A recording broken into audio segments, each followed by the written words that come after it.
नमस्कार, education take YouTube चॅनलमध्ये मोठी बातमी. कर्मचाऱ्यांसाठी आली गोड बातमी. सरकारने जुनी पेन्शन लागू करण्याबाबतचा दिलेला शब्द पाळला.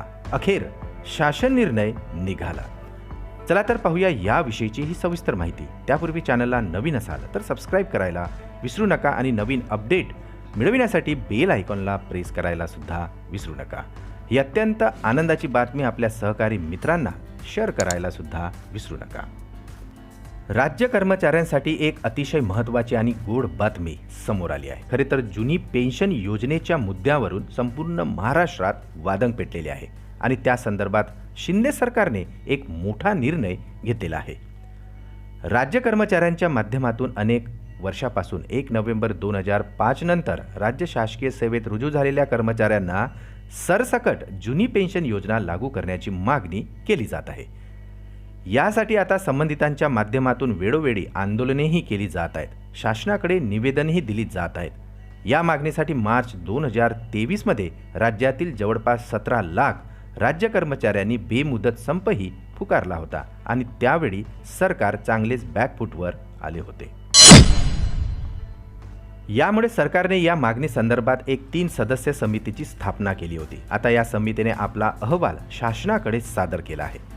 2 फरवरी 2024ला महाराष्ट्र राज्य शासनाच्या वित्त विभागाने एक अतिशय महत्त्वाचा आणि मोठा शासन निर्णय निर्गमित केलेला आहे.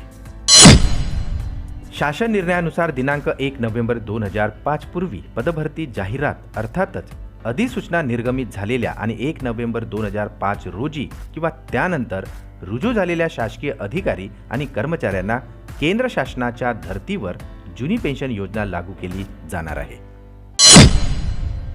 दरम्यान शासन निर्णयात सांगितलेल्या नियमामध्ये जे कर्मचारी येत असतील अशा पात्र कर्मचाऱ्यांनी शासन निर्णय निर्गमित झाल्यापासून 6 महिन्याच्या कालावधीमध्ये जुनी पेन्शन योजनेचा पर्याय सिलेक्ट करायचा आहे. ज्या पात्र कर्मचाऱ्यांनी या कालावधीमध्ये जुनी पेन्शन योजनेचा पर्याय दिला नाही तर अशा कर्मचाऱ्यांना नवीन पेन्शन योजना लागू राहणार आहे. जे कर्मचारी जुनी पेन्शन योजनेचा पर्याय निवडतील त्यांचे जीपीएफ खातेही उघडले जाणार आहे. सदर खात्यामध्ये एनपीएस खात्यामधील कर्मचाऱ्यांच्या हिश्श्याची रक्कम व्याजासह जमा केली जाणार आहे. अर्थातच अजूनही राज्य शासनाने राज्य कर्मचाऱ्यांना सरसकट जुनी पेन्शन योजना लागू करण्याचा निर्णय घेतलेला नाही, पण काही निवडक कर्मचाऱ्यांना ही जुनी पेन्शन योजना सिलेक्ट करण्याचा ऑप्शन आता या नवीन निर्णयात दिला आहे. पुन्हा भेटू आमच्या यूट्यूब चॅनलमध्ये नवीन अपडेट्ससह. तोपर्यंत आनंदी रहा. नमस्कार.